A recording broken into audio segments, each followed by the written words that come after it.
like to extend our sincerity, respect, love, and support for all those who celebrate Good Friday, Easter, and Passover.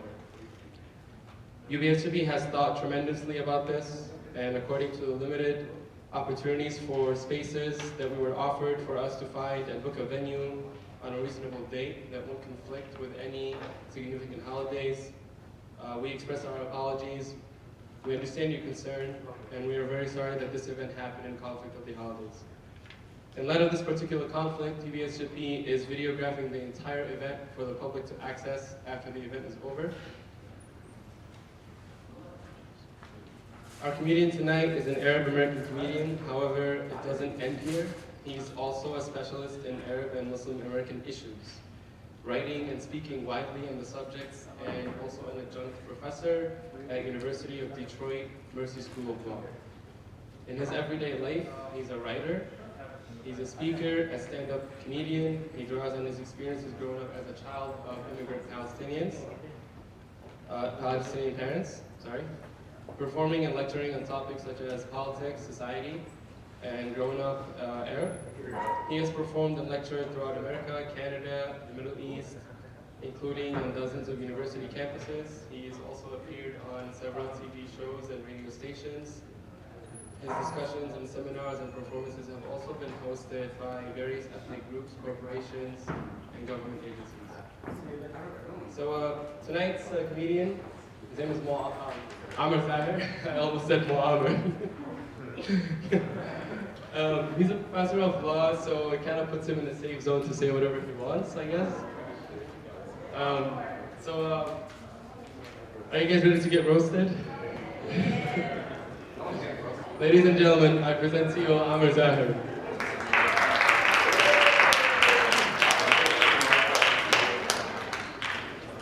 All right, thank you, Fadi. Okay, everybody have a seat. Come on down, come on down. Hey, you guys, cool guys, come on. Come fill up all these seats up here. Don't sit way back there. Come on, come on. Come on down, come on down. Sit down here.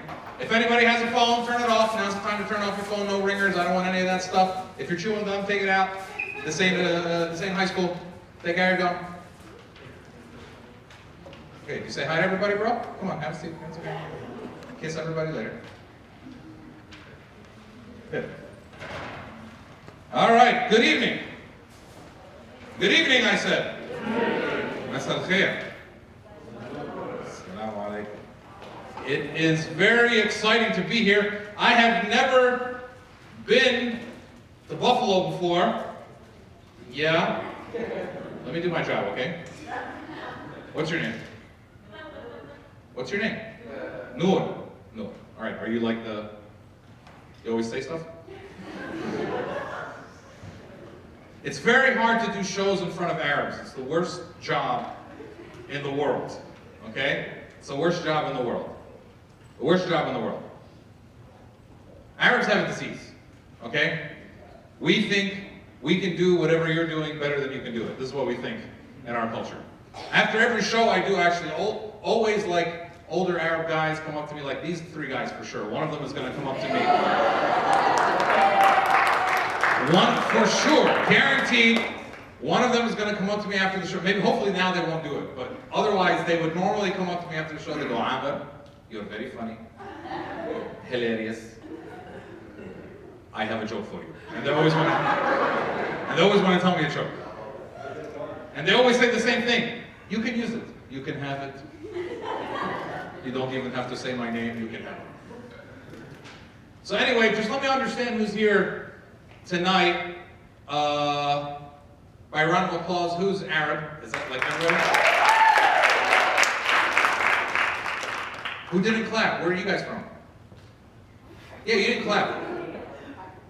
No, this one right here. You didn't clap. Me? I'm from Pakistan. Pakistan, okay, you? Pakistan, so how many Pakistanis are here? All right. Welcome. Why? Did you think it was called Students for Justice in Pakistan? Did you misunderstand?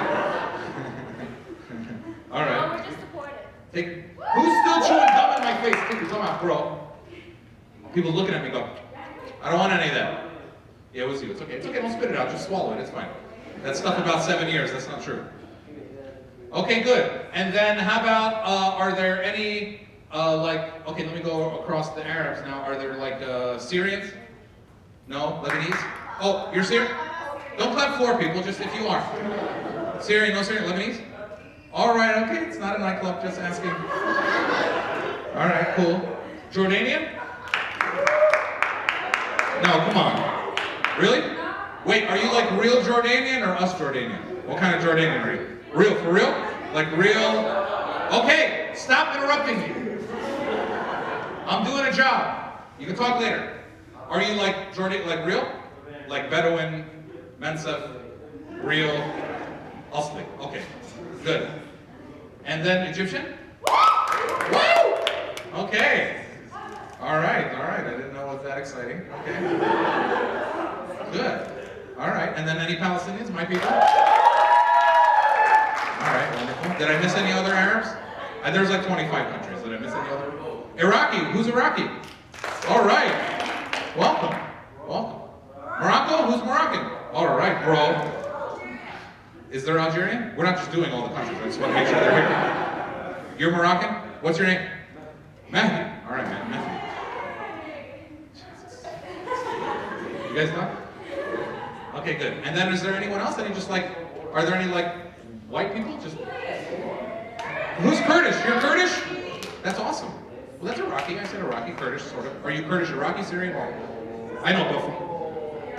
Iraq. Okay, cool. Wonderful. And then anyone are there any just like white people? Just like boring, regular white people? No? We'll talk about them. You're black, you're not white. Okay, good. What's your name? Jeremy. All right, well that's a white name. Jeremy. All right, Jeremy, black guy with a white name. All right, cool. All right, awesome. Well, I am Palestinian. I am Palestinian like Jesus. That's what I tell white people. Because white people think Jesus had blonde hair and blue eyes, and he's from Texas. And that's not true. All right? Jesus is one of us, right, Palestinians? He's one of us. We're very proud of that. In fact, we should use Jesus more.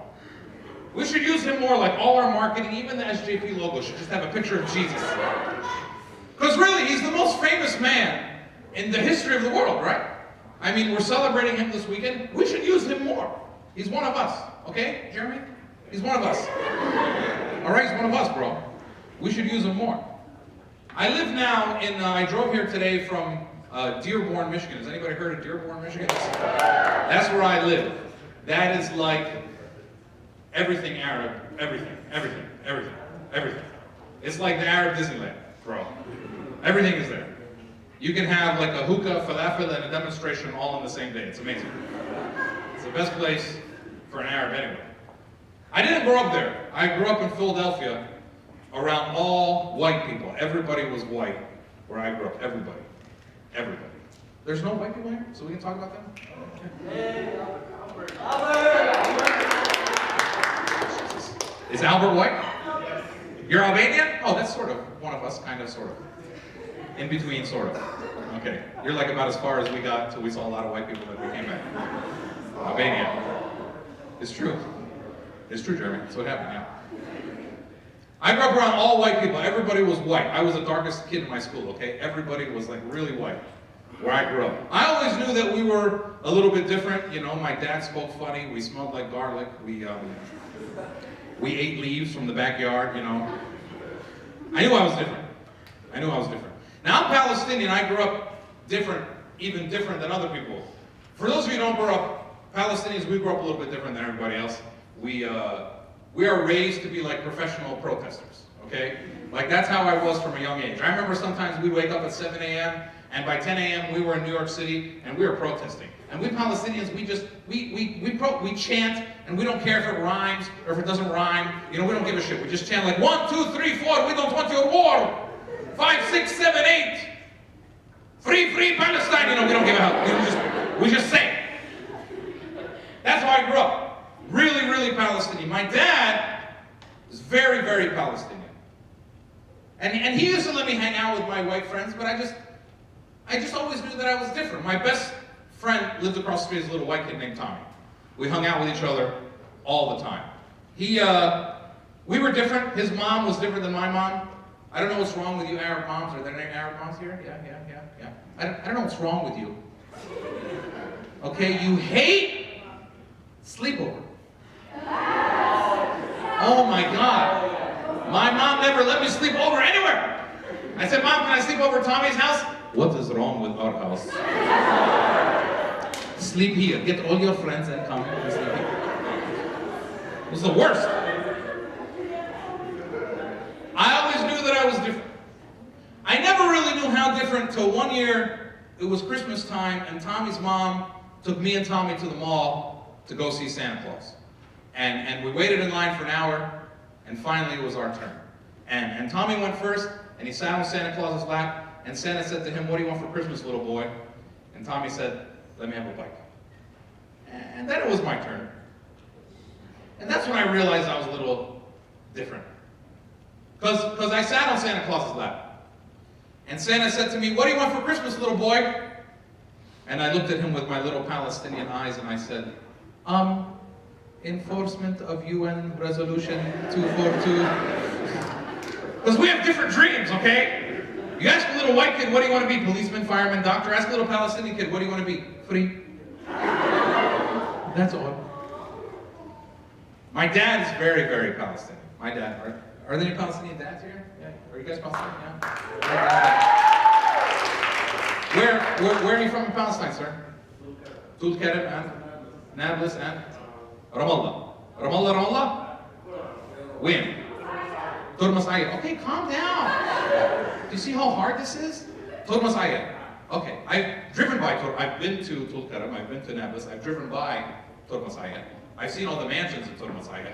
Yeah? Are one of those yours? Yeah. That's all that liquor store money in America. That's a lot.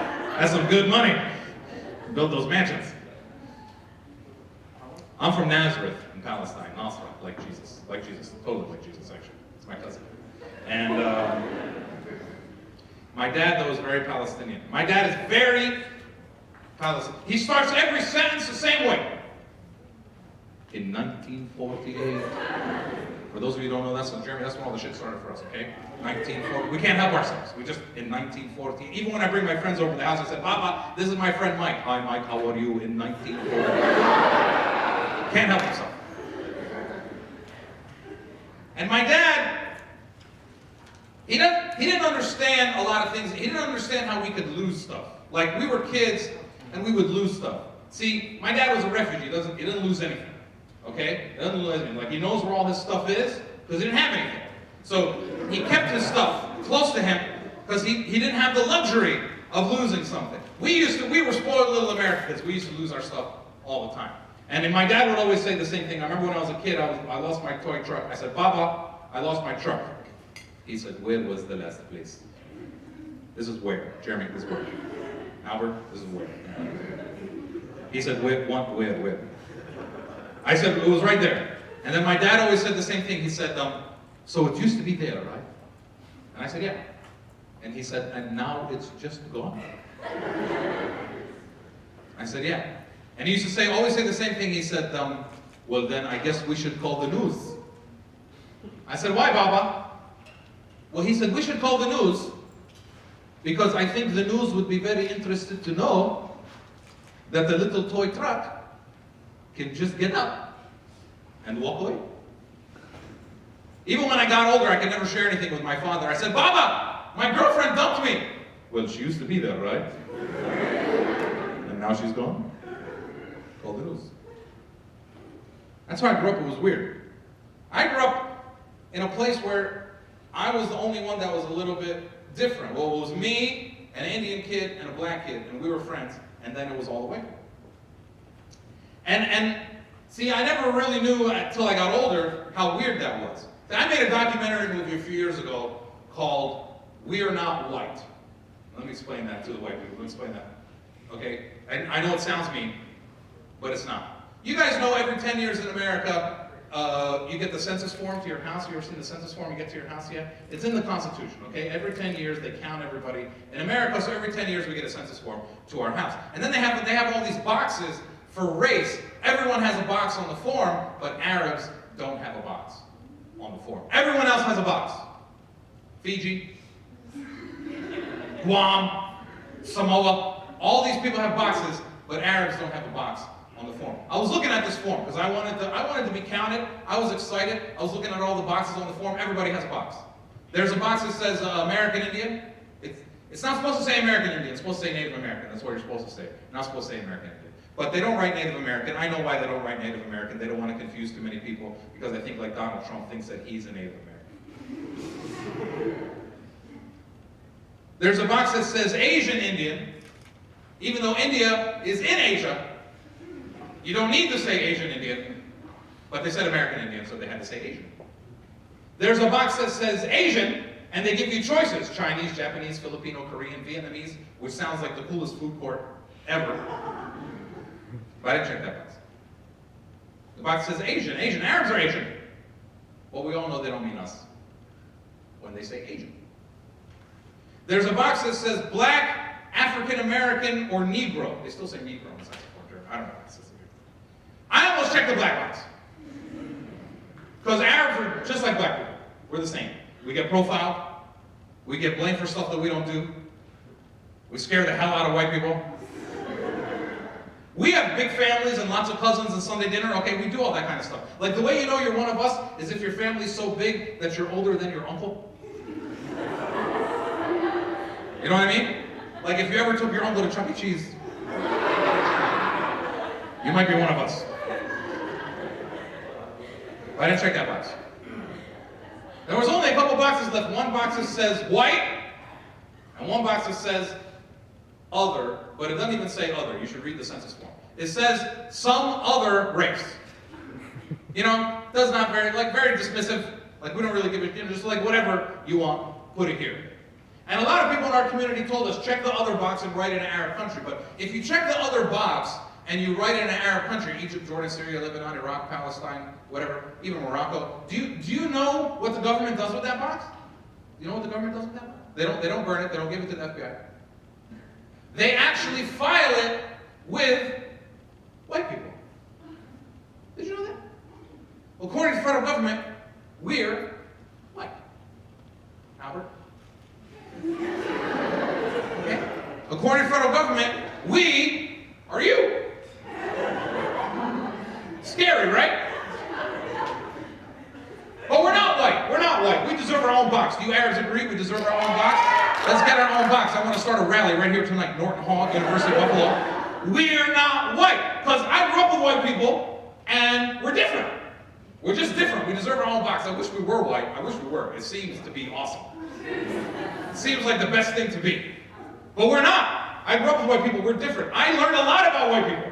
We're different. I don't know if you know this, Arabs. I don't know if you know this. Do you know that if you go to your white friend's house and his mom asks you if you're hungry, if you say no, she actually doesn't bring you anything to eat. Did you know that? It's unbelievable. They start eating around you. Well, you said you weren't hungry. It's the craziest thing. It's the craziest thing. I learned a lot about white people. Do you know that if white people go to the grocery store, they come home, they put away their groceries, then they take their bags, and they throw them away? You know that? Yeah, not in my house. Not in my house. In my house, there's a bag full of bags. Goes a little space between the refrigerator and the wall. My mom just stuffs it in there like that. Yeah, my friends used to ask me when I come to lunch with a Pathmark bag. I said, we got a lot of bags, you know. I don't know. We're just different. We're different. We're not white. We do business different. I think a white guy walks into a store, gets $1 off something, thinks he got a deal. Doesn't work like that with us. I've seen my dad walk into a store before. How much do you want for that? $20? $5. I'll give you $5. We don't think anybody should be able to make money. I remember when I was a kid, I went to go get a shirt for school. We went to the store. I said, Baba, I like that shirt. He said, how much? This also means how much, okay? It's where, how much, 2 hands, and you're dancing, okay? He said, how much? And then he starts feeling, he starts feeling the fabric. Does anyone else have the Arab dad who like feels the fabric on the shirt, like he's a fabric expert on all the shirts? My dad starts feeling the fabric. He's like, this is very good fabric. I'm like, you grew up in a refugee camp, okay? You don't know what fabric feels like. Then he said the same thing every Arab dad says. Do you know how much it cost them to make this shirt? $3, maybe $4. so let's give them 5. I'm like, Baba, this is Macy's. You can't do that here. We're just different.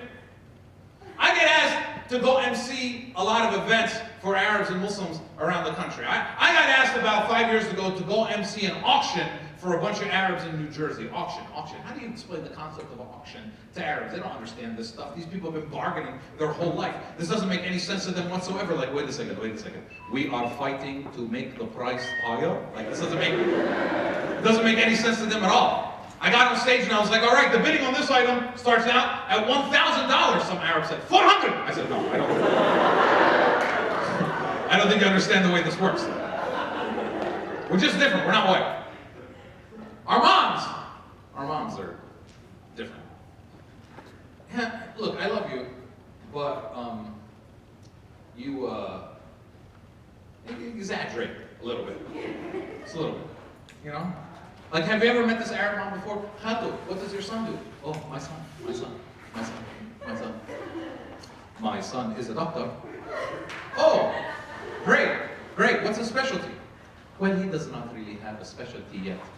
Oh, okay, cool. Where does he go to medical school? Well,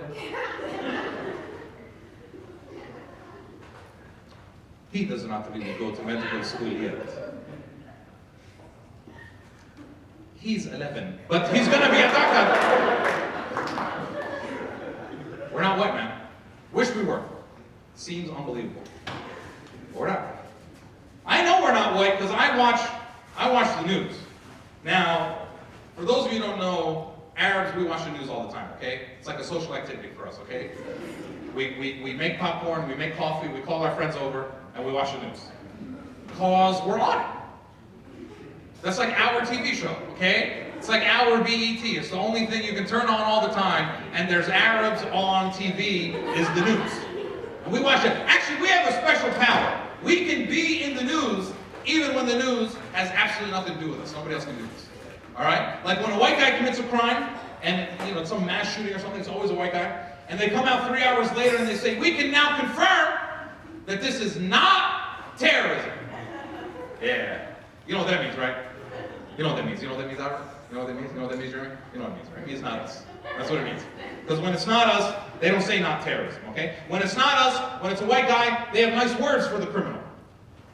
Disturbed, deranged, delusional, all these nice D words.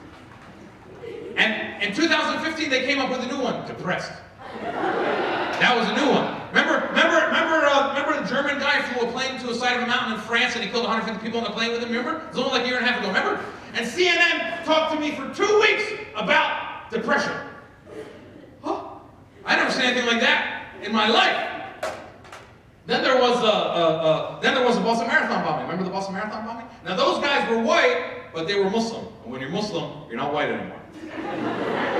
They take that shit away from you real quick. Remember those guys were from Chechnya, remember? Remember what CNN did? CNN sent reporters to Chechnya, said where they eat, where they sleep. These guys had to live in Chechnya for like 25 years. And they drew that map of Chechnya on the ground on CNN, remember? They walked around it all weekend. Remember? It was like a really bad education about Chechnya that weekend, remember? And those guys are from Chechnya. You know where Chechnya is? It's in Russia. It's in the Caucasus Mountains. These guys are actual Caucasians. But it didn't matter. They were Muslim, so they weren't white. See? There was a girl that won Miss America a few years ago. She was from New York. She was from New York. Her name was Nina. She's from New York, but she's from Asian India. She's Indian. She's from Asian India. And that day when she won, everybody on Twitter went crazy. They said, "Hey, look, an Arab wins Miss America. Hey, look, a Muslim wins Miss America." And CNN, first thing in the morning, next morning, CNN said, "Hey, everybody, Nina," her name was Nina. "Hey, everybody, Nina is Hindu, she's Indian, she's not Arab, she's not Muslim, it's okay." That was the story on the news, okay? So that's how they talk about us on the news. It was we make very special appearances in presidential elections. Even that has nothing to do with us. But we make very special appearances. Remember back in 2008? In 2008 when Barack Obama was running? I voted for Barack Obama twice because he's a Muslim. So anyway, back in 2008, when Barack Obama was running for president, they said, watch out for Barack Obama, he has a Palestinian friend. That's it. And Barack Obama had to come out and deny that he has a Palestinian flag. Remember in 2012, Newt Gingrich was running for president. Remember Newt Gingrich? He was running for president, and he said the Palestinians are invented. Does anybody remember that shit? Invented. So the Palestinians are invented. Oh. Now, I didn't know what he meant. Listen, I'm a Palestinian. I've heard a lot of racist stuff. But invented? I don't even know how to be offended. Like, it sounded offensive, but I wasn't sure. Because there's been good inventions. You know? Seatbelt. Internet. These are good inventions. But I think he meant we were a bad invention. Like Farmville or the Kardashians or something like that. And then he came out and he said the Palestinians have hateful things in their textbooks. In their textbooks, they have something that says, if there's 13 Jews and 9 are killed, how many are left? He said that. And I listened to that. So I wrote Newt Gingrich a letter. I said, hey man, Newt, you said we're invented. We're not. We're right here. And then you said we have hateful things in our textbooks, like if there's 13 Jews and 9 are killed, how many are left? And that's ridiculous. We don't put stuff like that in our textbooks. We're not hateful like that. 4. The answer's 4. We're not terrorists, but we're not dumb. Okay, it's 4. I watch the news too much.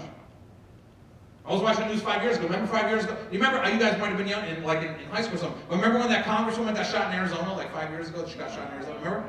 And they came out in the news and they said, a congresswoman got shot in Arizona. And I did what every Arab was doing that day. Oh no. Please don't be Arab. Please do not be Arab. And it wasn't. It was a crazy white guy. But before they said it was a crazy white guy, they came out with 2 news reports that let me know for sure it was not an Arab. Okay, first of all, they said the suspect was still alive.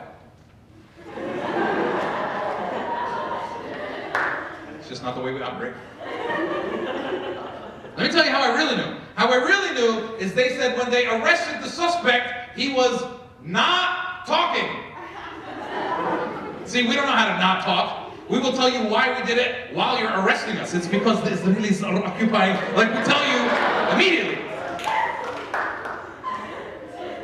And then that same summer, there was the stuff in Norway. Remember in Norway, a guy blew up a building and he killed like 70 people on the island. Remember that like 5 years ago? And I was watching the news that day. Oh.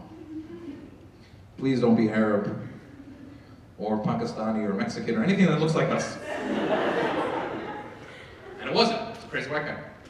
But before they said it was a crazy white guy, CNN came out with a news report. And they said, this explosion does not seem to have any signs of Islamic radicalism. And so I listened to that, and I said, how does an explosion have a sign of Islamic radicalism? Does it blow up different? Does it make a different sound? You know? Does it make a little crescent in the sky? Does it smell like garlic? Okay, how the hell is an explosion? But see, that's how it works for us, that even when we didn't do it, they got to come out and say they didn't do it. We're in the news all the time. I watch the news too much, man. And I watch them arrest a kid in Texas for a clock. You see this stuff? Clock! Now let's clear up a couple things about this kid. Everything going okay, Fatty? It's okay, don't worry about walking right in front of the stage. It's fine. I know you're the boss and shit, but good, have a seat. Is that your mom? Okay, Adi. They arrested a kid in Texas for a clock. You know what I'm talking about? Yeah. A clock. Now let's clear up a couple things about this kid. His name is Ahmed Muhammad. Which doesn't help. Especially if you live in Texas. But he had a clock, man. That's it. A clock. That's it. Now, I'm a law professor, so let me do like a little law professor class for you, okay? They tried to accuse him of a crime called a hoax bomb crime. Now, America, it's a crime. If you hold up something that's not a bomb, and you say, this is a... Jeremy, this is just a demonstration, okay? You don't need to freak out. This is just a demonstration. and you say this is a bomb, that's a crime in America, and that should be a crime in America. You shouldn't be able to trick somebody into thinking that you have a bomb. But it doesn't work for little Ahmed, because Ahmed was walking around school all day saying, this is a plot. He's just a nerdy little kid who likes his plot. Okay? And Fox News, don't watch, okay, I was watching Fox News. Don't watch Fox News if you don't have to, okay? I just watch it for like scientific purposes to see what would happen, and it did happen. But, you know, Fox News, I have an uncle who can't say Fox News. He calls it Fuck Us News, it's just his accent, but it's kind of true. Fox News said, well, maybe they thought he had a bomb. Maybe they thought he had a bomb, so they had to arrest him because maybe they thought he had a bomb. But they didn't think he had a bomb. They didn't think he had a bomb. I know that they didn't think he had a bomb, because that's not what they do when they think you have a bomb. When they think you have a bomb, they evacuate the school, right? Right? When they think you have a bomb, they call in the bomb squad, right? Right? They don't take you down to the principal's office with your bomb to talk to the principal, okay? That's not how it works, all right? And I'm a Palestinian, and I'm very familiar with bomb protocol, and that's just not what they do. I watch the news too much, man. It's all I do. And other people watch the news a lot too. Is there any water back there? Yeah? I just want a glass, just a little glass of water. Thank you. What? This guy's like the superstar, huh? No. Not even, right? What's your name? Yeah, you, the one who wants to talk. Khaled? All right, where are you from? Palestine. Is that your dad? Yeah. Okay, thank you very much. Oh, that's hard to hear. Thanks. Thanks. Tulkarem, have you been to Palestine before? No. You never been? Come on, I mean. Did you grow up in Tulkarem? No. Where'd you grow up? Kuwait. See? That's what it means to be Palestinian. Really, that's what it means. It means you can live anywhere in the world except Palestine. Really. You talk to people from Palestine, like, tell me about you. Say, where do you live? I live in America, my brother lives in Australia, my other brother lives in Holland, my other brother lives in Jordan. Like, nobody, we live everywhere. But we make it work. We make it work. What do you do, sir? Professor, what do you do, sir? Professor, what do you do, sir? Professor, see? Do you understand this? Let me explain something to you. Palestinians, all right, are the most successful people on planet Earth, all right? They are. No, let me tell you why. Let me tell you why. It's not because we're smarter than anybody else, not because we're related to Jesus. That's not why. That's not why. It's because Palestinians don't have plan B. They cannot mess up and go back to their country. It doesn't work like that for them. So they make it work. And they do. They work hard. When you meet a Palestinian, he doesn't just work in the garage. He owns a garage. He doesn't just work in the hospital. He's the chief of staff. All right? That's just how it works. We are at the top all the time. And we work very hard, and we never go on vacation. And people are always like, why don't Palestinians go on vacation? I said, let me explain it to you. It's very easy. All right? We just don't like leaving our house for more than 2 or 3 days. We remember what happened last time we did that shit. Bad memory. We work hard. Sometimes I accidentally bring out the racist in people when I tell them I'm Palestinian. It's a weird conversation whenever you tell somebody you're Palestinian. It's always a weird conversation. I was in the airport a few years ago, all right? And the flight got delayed. Not because of me, but the flight got delayed. And I went, and you know, you're alone in the airport, so I went into the airport bar, or a restaurant, to have a Coca-Cola. And there was this white guy in there. And you know, you're alone in the airport, you just start making friends with people, and there's a white guy in there. And he says, how you doing? I said, fine. He said, what's your name? I said, Amer. He said, wow, that is an interesting name. Where are you from? I said, I'm from Michigan. He said, no, where are you from? That's what white people say when they want to find out where you're really from. He said, where are you from? I said, oh, from, sorry, from Palestine, like Jesus, I'm Palestinian. He said, really? And I said, yeah, and he said, really? He got really excited. And I said, yeah, man, I didn't say I was a unicorn, you know, I said, I'm Palestinian, we're real, we're on the news. And they looked over both of his shoulders and he looked back at me and he said, that's really cool. I said, why? He said, because I hate Jewish people too. I said, hey man, that's racist, okay? That's racist. No. I said, hey, it's racist of you to assume that I'm a racist because of my race. That's racist. And he said, you mean you don't hate all Jewish people? I said, no man, I'm just saying that's really racist. No, we don't hate. We don't hate. Are there any Jews here? It's okay. Are there? No, don't lie. Are you for real? No, you're lying. Okay. No? Yeah, usually there's some at our events. It's okay. We love everybody. We don't. Jeremy, I know you're not Jewish, okay? But can you send out like an email to the rest of Americans? Like, do you guys do like, yeah, you and Amer, I don't know, white people have like an email group. You can send out an email, and to black people too. Just please send. We need to make an announcement to the world, okay? We don't hate Jews. People think we hate Jews. We don't hate Jews, okay? We don't hate Jews. We have a complicated relationship with Jews, okay? People on Facebook will say it's complicated. It's a little messed up. 70 years of occupation messes you up in the head a little bit. We say things we don't mean to say, okay? It comes out racist. We're not racist. It just comes out wrong. We don't know how to answer the question people ask us all the time. Do you hate Jewish people? Of course not. Do you like them? No, of course not. We don't know what to say.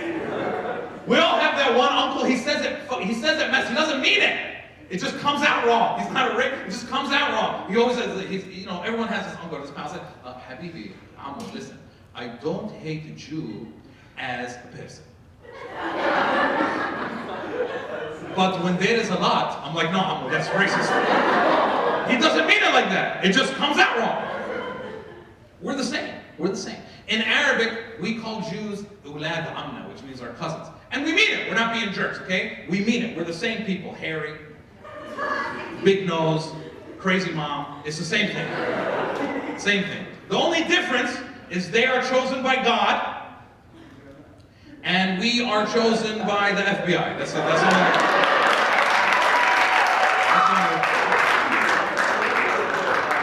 Other than that, we're the same. Who here has been to Palestine before? Yeah? Palestine's amazing, man. Palestine's amazing, but I'm telling you, 70 years of occupation messes up society in weird ways. In weird ways. What do you guys teach? What do you teach, sir? Oh, so doctor? You're a doctor? Oh, you're a PhD? Okay, what do you teach? Engineering? See? Engineering? We do a lot of them. Engineering. PhDs, all of you? 3 PhDs here, of course. Go to Palestine, man. Palestine, things are 70 years mess you up. Don't ask for directions in Palestine. 70 years of occupation. Are you Palestinian? Where are you from? Kashmir. Oh, well, you've been occupied too. Yeah, same thing. All right. Yeah. Actually, same since 1948, right? 40, so 70 years. Well, we're 70 years for us. 69, technically. Technically 69. I'm just rounding it up. 69. We're not good at, look, Palestinians are not really that good at math, but we can subtract 1948 from anything. It's like, what's 3 plus 3? I don't know, but it has been 69 years. Don't ask for directions when you're in Palestine. Everything in Palestine, dughri. Straight. Everything in the whole country, straight. I was in Ramallah, I said, how do we get to the hotel? They said, dughri. I said, okay, cool, how do we get back to the theater? They said, yeah, no problem, dughri. And we wonder why the Israelis can find us all the time, you know? We don't know how to tell people how to escape. Go around, dughri, and they find it. No security in the internet cafes. I went into a cafe, I said, what's the password? He said, 1, 2, 3, 4, 5, 6, 7, 8, 9, 0. I went to the next place, I said, what's the password? He said, 1, 2, 3, 4, 5, 6, 7, 8, 9, 0. I went to the third place, I said, what's the password? He said, we changed it a little bit. 1, 1, 2, 2, 3, 3, 4, 4, 5. And we wonder why they can read our emails all the time, man. No security. Things happen in Palestine, don't happen anywhere else.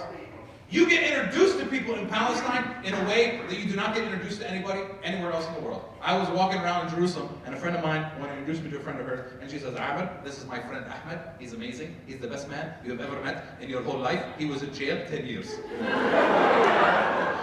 That doesn't happen anywhere else in the world. All right? I'm supposed to congratulate him. Yes, Ahmed, we're very proud of you. There's moms in Palestine who are like ashamed that their sons have not gone to jail yet. Mama, I want to be a doctor. Okay, go to jail first. Make us proud, then you go beat up. The kids in Palestine are different. Different than the kids in America. Kids in America are dumb. I think we've proved over here. Kids in America are dumb. Kids, listen, it's not me saying it. The UN has done studies. They find out that American kids rank last in everything. How old are you?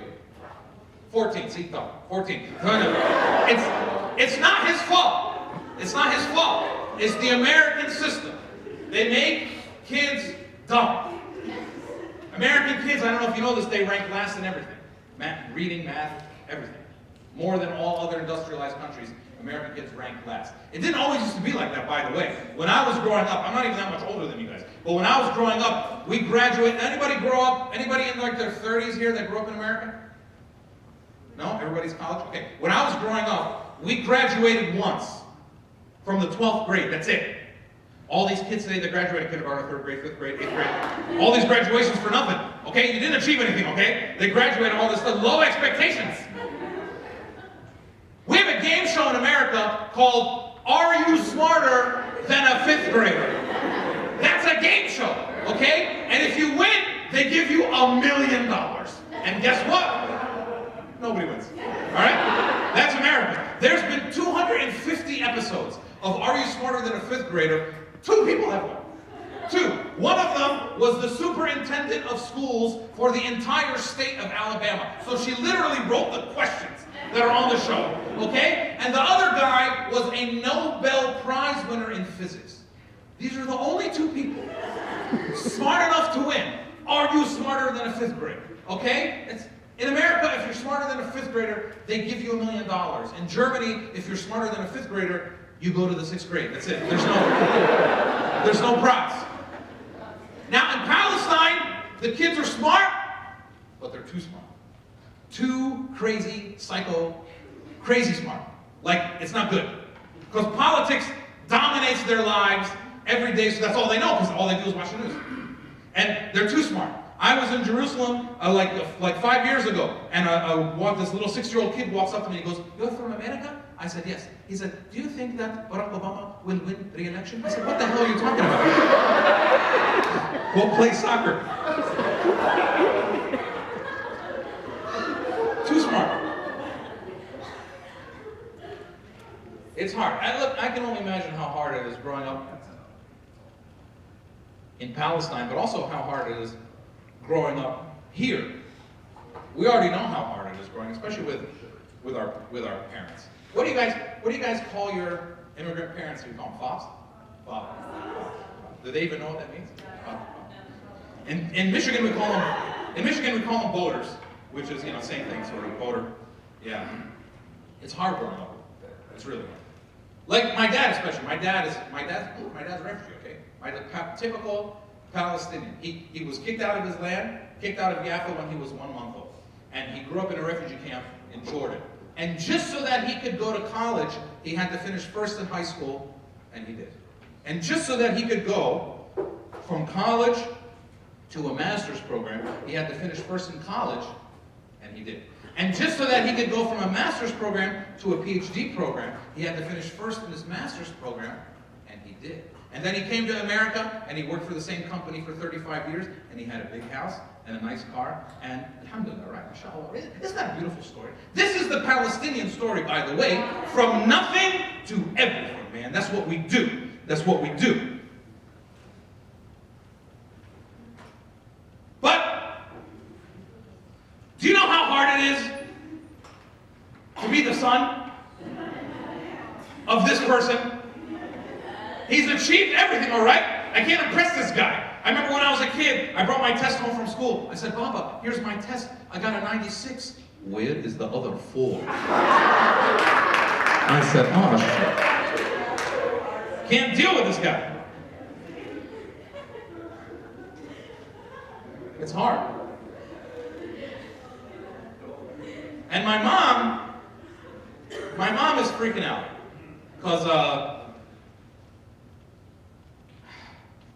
I'm 39,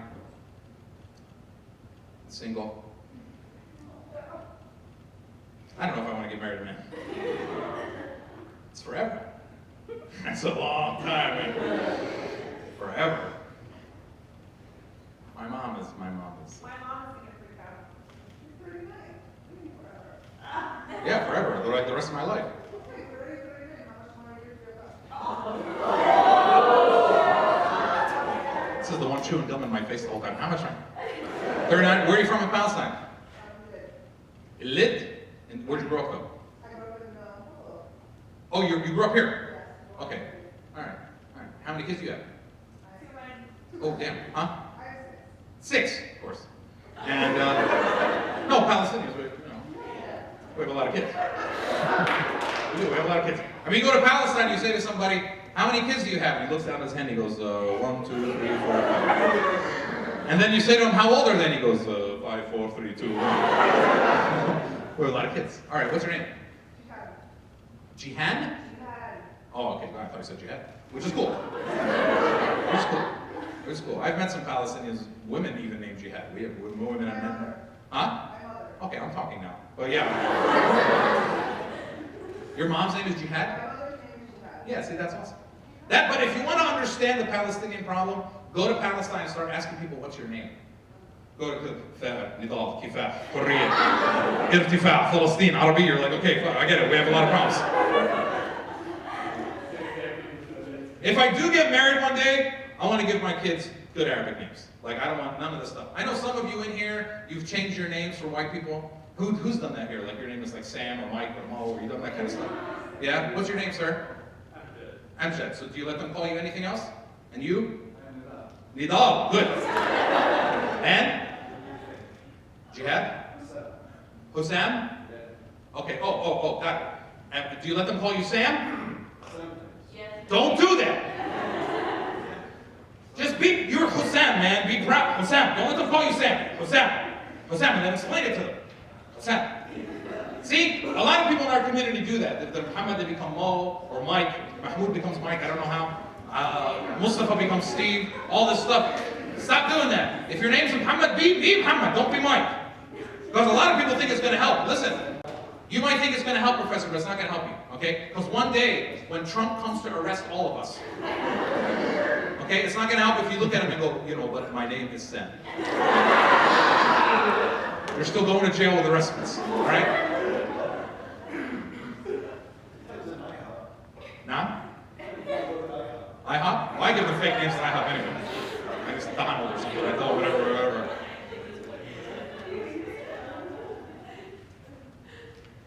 Yeah, it's hard to grow up with her. My mom, like I said, I'm 39 and single, so my mom is freaking out.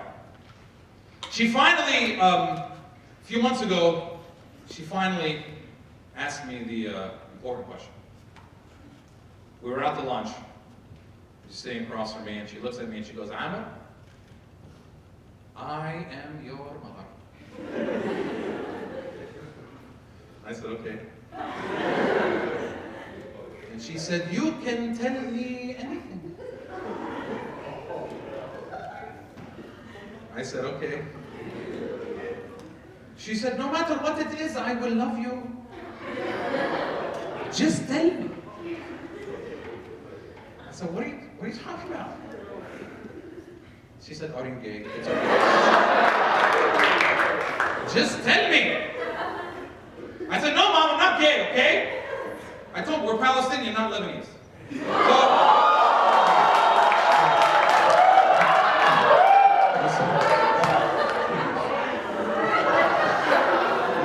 I love Lebanese. Are there any Lebanese guys here? Are you Lebanese? It's okay. Are you? What's your name? Hamad. Lebanese. Look, I live in Durban. It's all Lebanese dudes, and it's very. But just they're Lebanese guys. They're very like they're eyebrows perfect.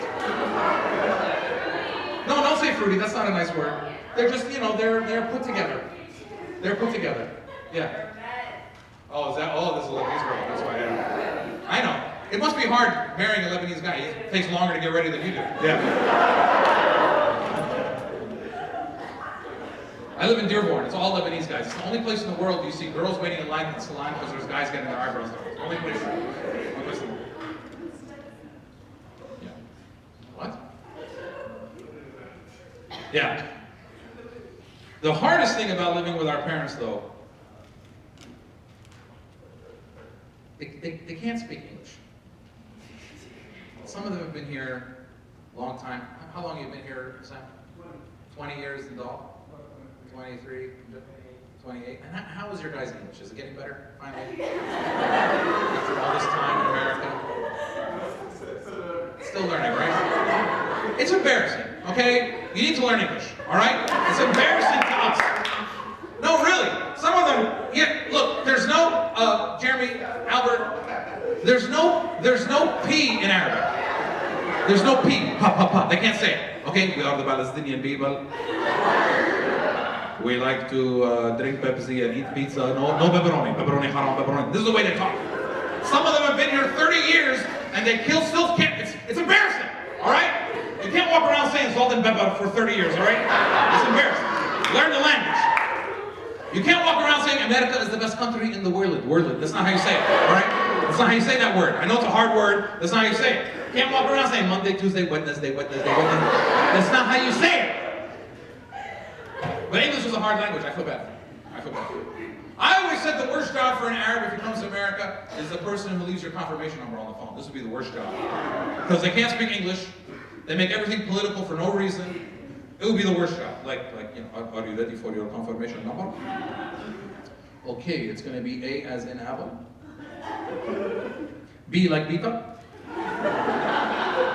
No, B as in Peter, not B as in boy. Yeah, B as in Peter. Yeah, I said B, not B. Yeah, B. Okay, then the letter O as in the occupation of the Palestinian people.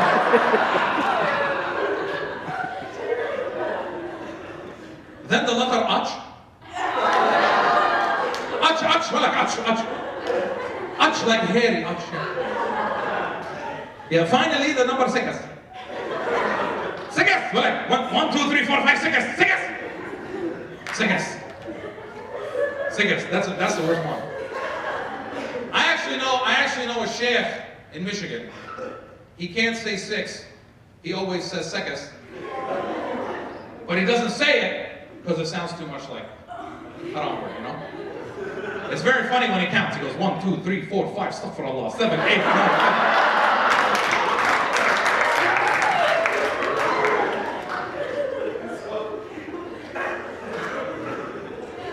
English is a hard language. I feel bad for you guys. It's the hardest language to learn in America because it's not phonetic, you know. It's just not. Arabic has a lot of rules, but at least it's the same all the time. This little squiggly line with a dot always sounds like that. But English doesn't. So F is F, PH is F, GH is F on the end of the word. It's confusing. C is Sa, it can be anything. It's confusing language. I get it. My dad, when he first came here, couldn't speak English. My dad came to California in 1972 to do his PhD, or PhD. And he came to California from Jordan with another guy named Abdullah. And my dad was walking around campus the first week, and it was the first week of school, so they had all the student organizations had their tables out for information and that kind of stuff. And my dad was walking around, and his English wasn't very good. And he walked up to this one table that had a big sign on it that said, "Gay student group party tonight." So he looked at these words and he said, "Student, I'm student. Group is group, جمعية group. Party, tonight, tonight. But this word gay, never seen it before. So he went home and he opened up his dictionary. Now, the real meaning, as you all know, the real meaning of the word gay in English is happy. So my dad looked at this. Happy students.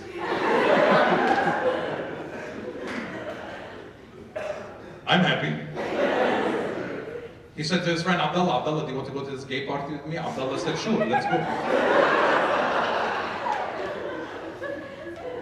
So my dad and Abdullah walked into the party. Probably holding hands, because that's how Arab guys walk. Anyway.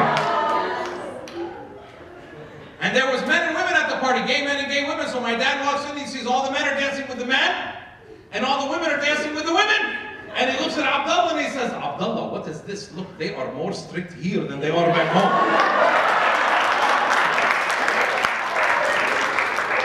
It's a hard language. It's a hard language. Let me say a few more things and then we'll stop the show. I don't know if I want to get married forever. It's a long time. I do know this, Jihad. I do know this. I do know that if I ever get married, it must be to a Palestinian woman. It has to be to a Palestinian woman. Yes. Yeah. Not because you're the best. That's not why. That's not why. It's because 70 years of occupation messes you up mentally. All of us, all Palestinians have like a collective psychosis, and we only understand each other. Okay? All right? Like, are there any single? Well, apparently there's a lot of single Palestinian women here. There's single Palestinian. So you can raise your hand. Yes. Was that your daughter? Yeah. What's your name? Hadid. And how old are you? 22. 39, 22. Perfect. Okay. So, Hadid, you're Palestinian? So she understands Palestinian men. Okay? So like if Hadid and I were married, all right? Okay, fine, no problem. If Hadid and I were married, and I was in the kitchen, and I'm just looking out the window, all right? And I haven't said anything for like an hour. I'm just staring out the window. And all of a sudden I just say, clap. You know what I mean, right, Hadid? You know what I mean. You don't think that there's dogs outside? You don't think I'm hallucinating? Right? Palestinian woman comforts you. Yes, yes, Habibi, clap. They are clap. They are clap. For those of you who don't speak English, or Arabic, I mean, those of you who don't speak Arabic, clap means occupier. That's what it means. That's the actual definition. Yes? There's what then, clap? We have a lot of names for that, yeah. Clap, أولاد الكلاب, أولاد a lot of names for them. All right, well, I'm going to tell a few more stories and then we'll take a break. I wrote a book called Being Palestinian Makes Me Smile. I brought a bunch of copies of them with me here today. If anyone wants to buy them, I have them over here. I will sign them, take pictures. The cost of the book is $20, but for students I'll do it for $10. For the adults it's $20. Right? Not $5. 20. For Jihan, $30. If you want to support a Palestinian comedian, buy the book. And because, I'm a Palestinian comedian, I talk about Palestine, so they're never going to put me on TV in America, ever, ever, ever, ever, ever. It's on Amazon, but they're here also. Oh, it's a shout out? Yes, it's on Amazon. Yes, on Amazon. And there's a Kindle edition, but they're also here. Because they're never going to put me on TV, ever. You know why, right? Glenn, that's right. All right. Well, let me tell a few more stories and then we'll take a little break. I go to Palestine all the time. I fly into Tel Aviv Airport. Has anybody here ever flown into Tel Aviv Airport before? Yeah, Ben very often. Motor Lid, actually, is what it's called. Now, can I tell you guys a secret? We're like family here in Buffalo now? Yeah? Can I share a secret with you? Yes? Yes?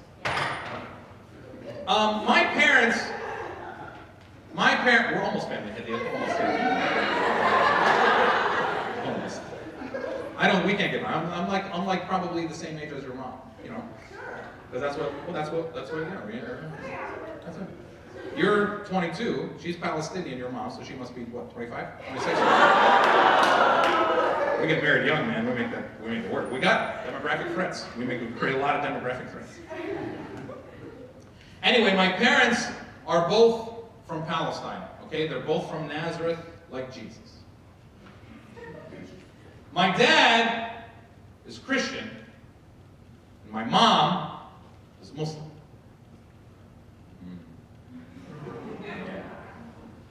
That's called the haram combination. This is the result, right? This is what you get. So I flew into Tel Aviv Airport. Now, for those of you who don't know, when Palestinians land in Tel Aviv Airport, there is like a VIP room for us, and we can stay there as long as we want.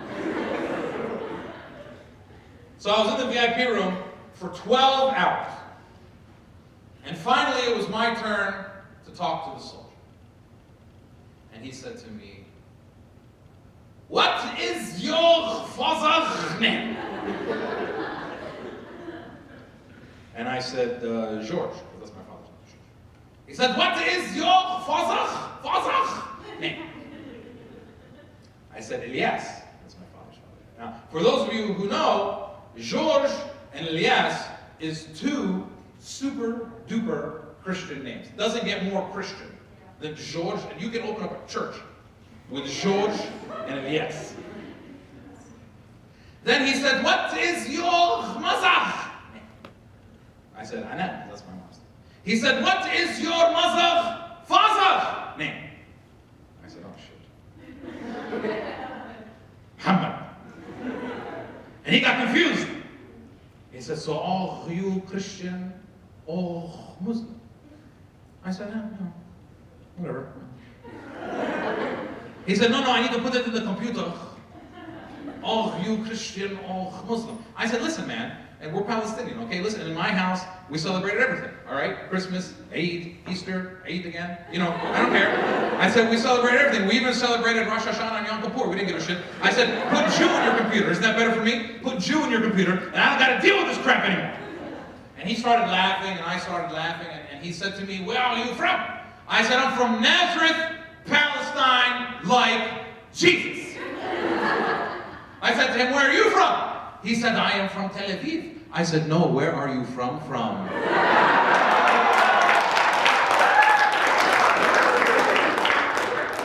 And then he put me back in the VIP room. And I was there for another 12 hours. And he went home, and he slept, and he ate dinner, and he took a shower, and everything. And he came back. And he said, you ready now, funny guy? You ready?" I said, "Yeah, I'm ready." And I said to myself, you know what? As long as this guy doesn't say anything really messed up, I'm going to be a good boy. I just want to go into my country, see my people. I'm going to be a good boy. And then he said, "For how long will you stay in Israel?" He said it like that. Israel. And you know, man, I had been in the VIP room for like 24 hours. I was in a mood. I was like in a Palestinian mood, like I'm ready to demonstrate now. And he said, "Israel," and I just snapped. I couldn't take it. I snapped, and I was like, "You know what? That's it. I'm not going to Israel. I'm going to Palestine."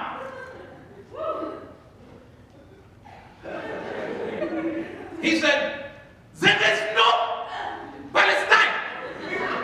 I said, "Yes, there is. Maybe you haven't heard our story before." In 1948.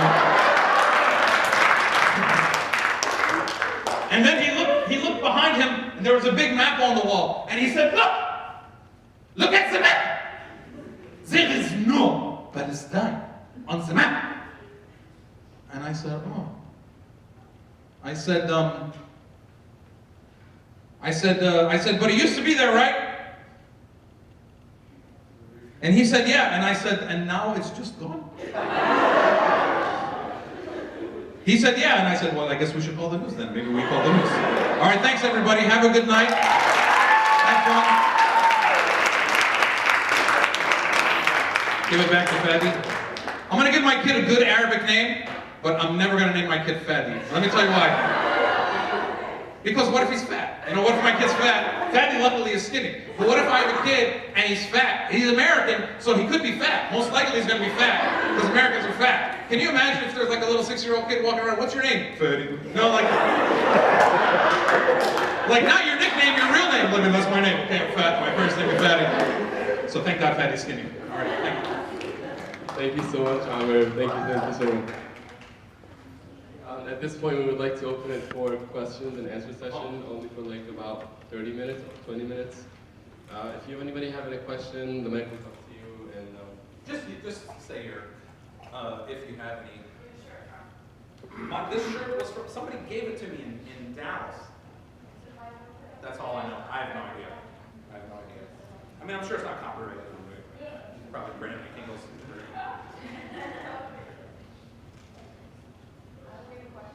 Yeah. So I was in law school. I went to law school. That's it? You guys are done? You done? What's that? Okay. Second commitment. Second age? Commitment. Oh, second commitment. Okay. Oh, sure. there's a couple of refreshments on the top floor over there. If you want any refreshments. We'll just do a couple questions. I'm sure there won't be that many. Then we'll go get food and mingle and chill. Is that okay? Because I don't want everybody to do that while we're talking. So, what's your name? Elise? So, Elise, I started doing comedy when I was in law school. So, I finished law school at the University of Michigan.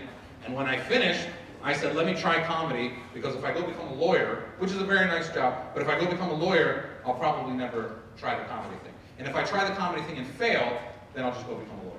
But that was 12 years ago, and I'm still doing it, and I get to travel all around the world. And I go to Palestine like 2 or 3 times a year. Started a comedy festival in Dearborn that's now done for 4 years. Started a comedy festival in Ramallah, which has been going on for 2 years now, where we bring like 7 to 10 comedians from America to Palestine to perform for 5 nights in Ramallah, Jerusalem, and Bethlehem every August. And so that's what I've been doing. I get to travel all around, and I get to go tell jokes for a living, and people pay me, and it's good. It's a good life, man. I get to travel, meet people, and I do very well, Jihad, very well. Arab mom's kid. She told me to stop. Huh? She told me to stop. No, she's 22. It's too. I feel bad. Yeah. Yes. I'm not. Yeah, I did. Oh. Why haven't I gotten married? Because it's forever. It's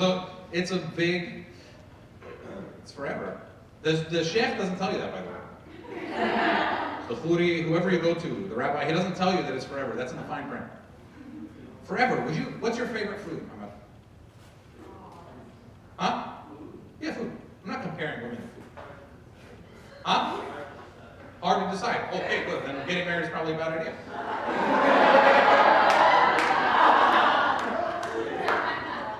I mean, look, I mean for her too. Just the same, it's a lot. But as Palestinians, I'm happy everybody else is getting married, because we're having a lot of kids and Israel can't deal with that. So that's good. But, for me, I just don't know.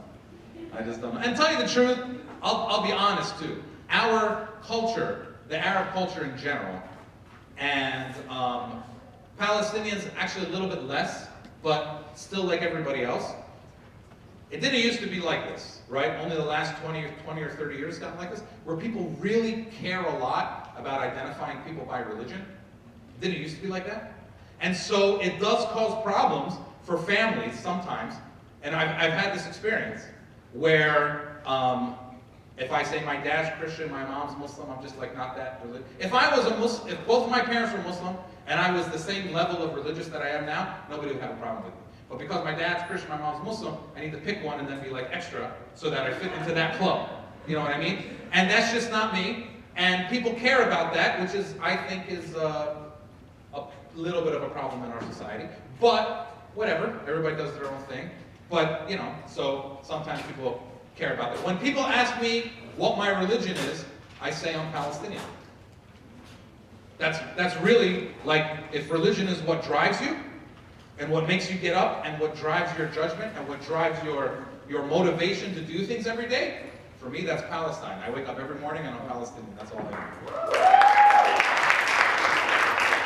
Because being Palestinian is like relentless, bro. It does not give up. You cannot take a break from being Palestinian, because we're in the news every day, we're getting bombed something's happening.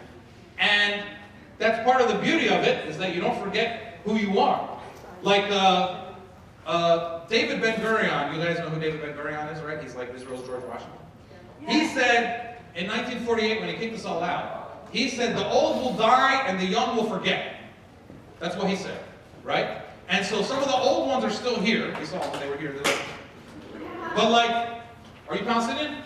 How old are you? Can you speak up? 20? What village are you from in Palestine? Tulkarm. Do you see that, Muhammad? It's been 70 years.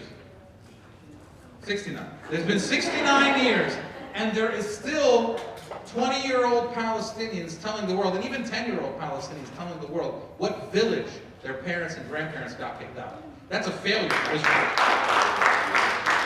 That's a big, big failure for Israel. That's who we are as Palestinians. If that's not a religion, I don't know what. That's all I know. So, anyway, sometimes that causes a problem. Yeah. What's your name? Saleh. وين في الموضوع بالضبط؟ أكثر من مكان. أكثر إيش؟ دغري في عدة فنادق بالقصر الثقافي بقاعة السكاكيني. إيش؟ Yeah, I've performed in Ramallah probably 30 times. So there's not a place probably in Ramallah, قاعة محمود درويش, a lot of places, probably not a place that I haven't walked into and performed. Then I performed in Nazareth, Haifa, Jaffa, Akka, Khalil, Nablus, Jerusalem many, many times as well. Jerusalem probably 10 times. Look, it's our duty to go back there. I don't ever say that I visit Palestine. I return. We return whenever we go to Palestine. Yeah. Sometimes I'll perform in Arabic, but I don't like to perform in Arabic because I can. But I don't like to because I think in English. Well, we think in English. We think in English. And we think in English. I dream in both languages. Or really I do. Like I'll dream in Arabic and English. And I love Arabic music. My music choices are Arabic, but when I'm thinking quickly, I think in English. And so as a comedian, so I can perform in Arabic, but it's all translation. And that's not really great artistic. Plus, luckily, because they've occupied us for 70 years, that everybody back, look, Palestine is this weird place where like people can't leave, it's a big prison. But because of that, every organization, every country in the world has come to Palestine. So, a lot of people speak, almost everybody speaks English, much more than a lot of other Arab countries. And I'm not saying that like imperialism is good or anything, but I'm just saying we speak English. If you want to get a good job in the West Bank, you speak English. So it's a luxury for me that I can go there and perform in English, and people understand for the most part. And sometimes I might slow it down a tiny bit, like 10% slow it down, because sometimes I can go, so I'll just slow down. And then I'll tell jokes there that I won't tell here, like jokes that are in Arabic and English that I won't tell here because people might not understand. Yeah. I'm from Nazareth, so Nazareth is inside the Israel. Huh? Yeah, I mean, my whole family has Israeli passports. I have an Israeli passport. I mean, just like, look, I mean, they happen to be the people ruling the land now, currently. That's all. Palestine, 100 years ago, it was the Turks. 90 years ago, it was the British. Today, it's these guys. And they'll leave. This is what, listen, colonizers leave. And these guys are colonizers. They're not, this whole bullshit, or sorry, this whole stuff it's their land. Even they don't believe that. Because they all have citizenship somewhere else. So even they don't believe it. Colonizers leave. And their whole thought process. But being Palestinian is so ridiculous. Like, when I say that, I mean like, the absurdity that we, like if you talk to an Israeli, you say to them, you kicked my family out in 1948. They'll go, oh come on, that was 70 years ago. Don't worry about it. And then you say to them, so why do you deserve to be here? And they go, oh, it's 3,000 years ago. God said. Okay. So. In what? It's going to be one state. One state. Do you see this thing that Fatty's wearing? This triangle that we all wear or tattoo on us? That's our country. Okay? We're Palestinian because of that triangle. Palestinian, by the way, is a political word. Like, it's not a cultural word. Culturally, we're Arabs. Okay? But politically, we're Palestinians. Like, that's our political, how we define ourselves. And that's why we all share something, right? Who's Palestinian? Okay? That's why we all share that stuff. Every Palestinian always gets excited when they meet another Palestinian. It's weird. But we do. And the first question is, where are you from? Like, where are you from? Like, where are you from? Is what village, what city, because we identify in these ways. And I don't know, from my own observation, it's different than other Arab lands. But that doesn't mean we're bad. That's a product of like dispossession and occupation, is that you become like attached to these names of villages and stuff.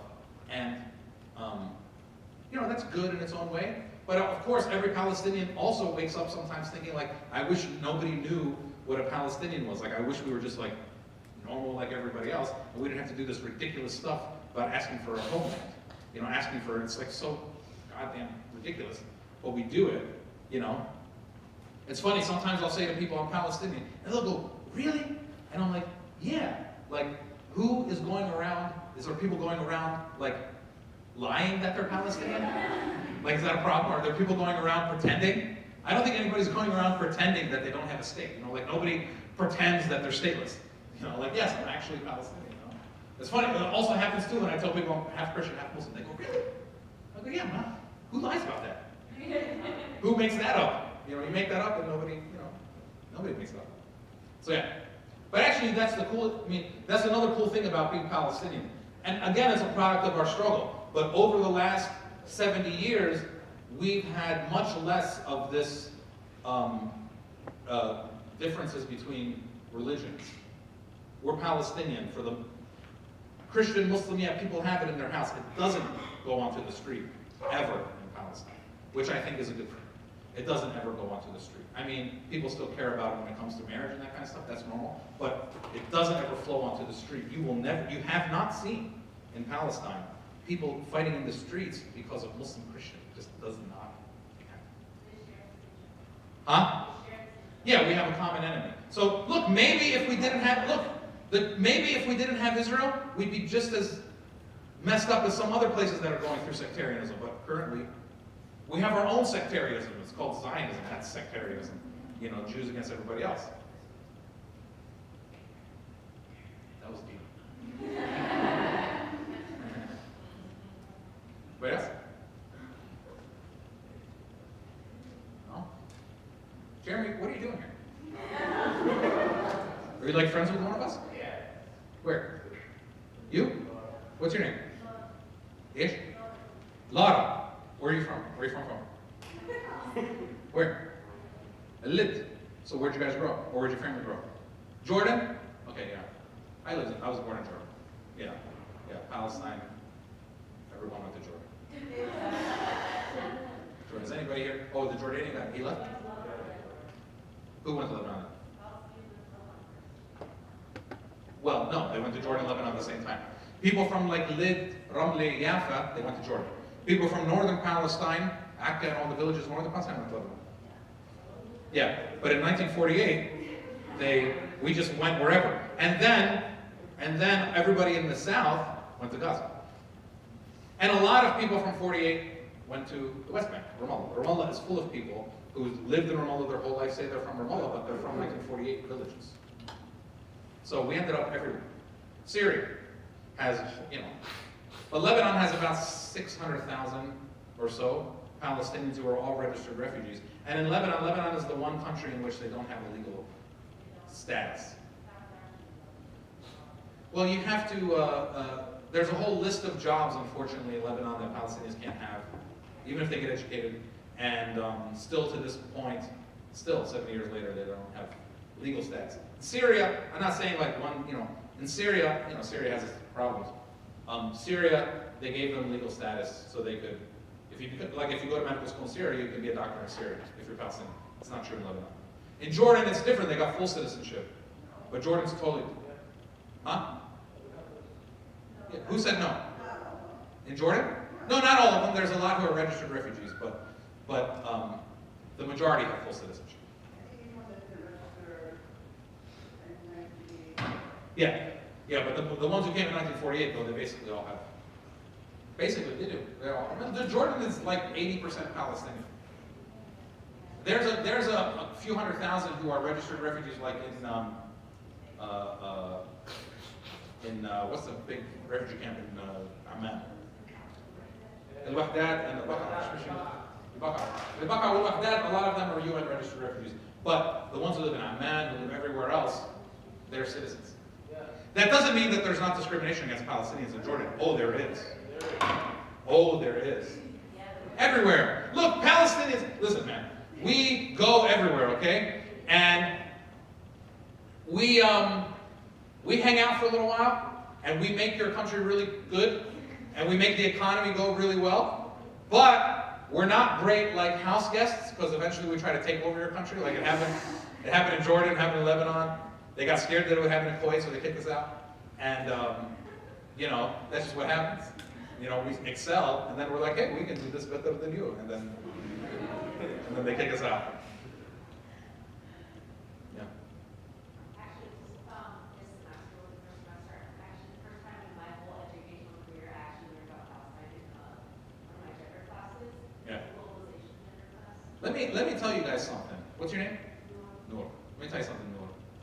I went to college not that long ago, okay? I'm not that much older than you.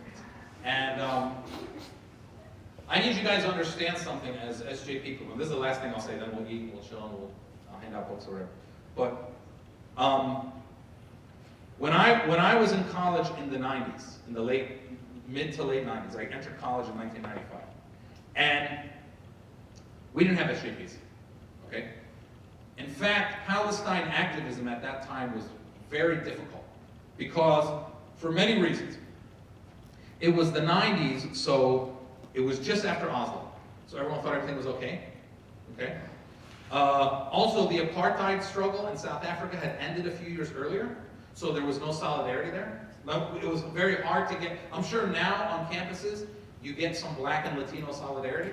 We didn't have that back then, because there was no Trump going around saying Mexicans are rapists, and there was no Black Lives Matter. In fact, Black America thought it was doing pretty well. They had just defeated apartheid with a major boycott movement, and in the 90s, Black America was much more normalized into normal American culture than it is today. So for instance, there was like 3 sitcoms, Black sitcoms on like Thursday and Friday nights on network TV. Like it was normal. The Cosby Show, Family Matters, I don't know, you don't remember these shows, but Family Matters, 227. Okay, these were shows that were normal American shows about normal American families who happen to be Black. Now, it's regressed. Like, Black shows are either on like the CW, or is that what's called CW? WB, BET, okay, all these, there's only one Black show on network television on ABC, and it's called Blackish. So it's a great show, but they can't even make a normal Black show. The Black show has to be a show that's in your face Black. You understand? That's very different than the 90s. So we weren't able to create solidarity. Not we weren't able to, it wasn't natural to create solidarity. And being Palestinian on campus, it was hard to do. So what would happen, right, was that we would get zero. We wouldn't even dare to ask for money. We didn't get any money. And we would, this is what we would do. We would never have an event this big. Not because we didn't like to, we just couldn't. But we did activism. But what we would do is that we would be like 10, 15 maybe Palestinians, and we would go to an Israeli event. Like we would go to their Hallel when they had a big event, and when they brought in like an ambassador or a general or something, and we would sit in the audience real nice, and then when it was time for questions and answers, we'd get up and we'd ask like a tough question. Like, what about occupation? That's what we were. We were the counter-protesters. Anyway, 2 years ago, I was at an event at the University of Michigan, my old school, but I was there, and they had brought in the head of BDS to speak, and he came in, he was speaking, and there was 200 people in a room listening to him speak. And then I looked over here, and there was this group of like 7 or 8 white, no, there were like 4 or 5 white kids that just, they really looked out of place. And they were like talking to each other, whispering to each other. And then he gave his whole speech, and then when he was done, they got up, and they were pro-Israel, and they asked, like, tough questions, okay? So they, though, it hit me, is that now they're the counter-protesters, right? We used to be the counter-protesters. So what I need you guys to understand, as people who are doing SJP work, or allies of people who are doing SJP work, that you need to appreciate the history, because it wasn't always like this. Like, it was sort of, I don't want to say this easy to put together event, but it wasn't like this, okay? And there's an actual history to that, where we worked, you know, in the 90s and in the late 90s. We had mock walls, mock checkpoints. We did all that kind of stuff. But it was just Palestinians and just Arabs, okay? We didn't have anybody else with us.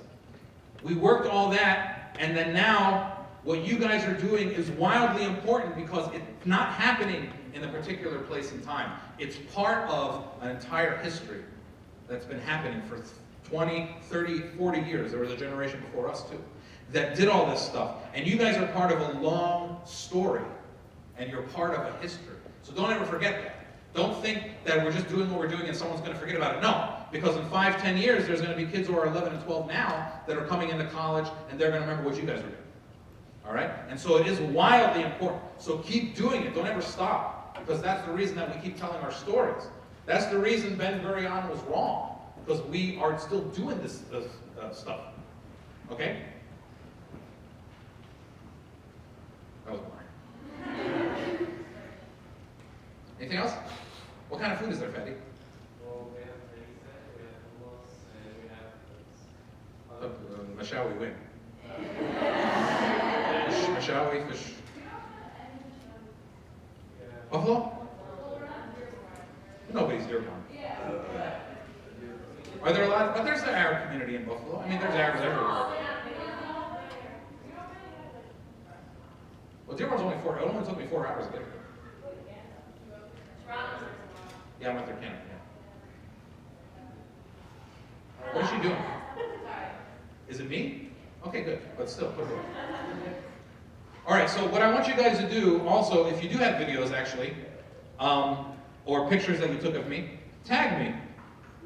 My Twitter name is just my first and last name, and my Facebook page is my first and last name. My Facebook page, not my profile. My profile is my first and last name too, but do it on my page so I can get more likes, and do it on my Twitter and my Instagram. They're all just my first and last name. Okay? So you can do that. In fact, you can all take out your phones right now and go to my name on Facebook and like me, and Instagram and follow me, and Twitter and follow me, and I'll follow you back. A deal, you for sure. Okay?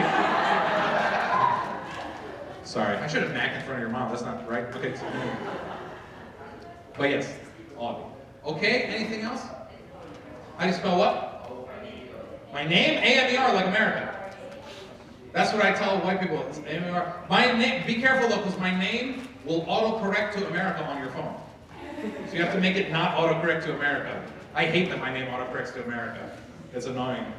Especially when girls send me text messages like, hey, what's up, America? It's like, it's not romantic. Are those for me? Oh, sure.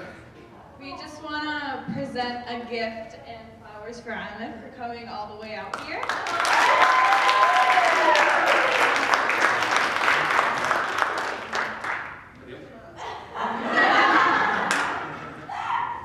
Oh, thanks, man. Thank you. I appreciate it. You guys don't have to do this. You're still giving me money, right?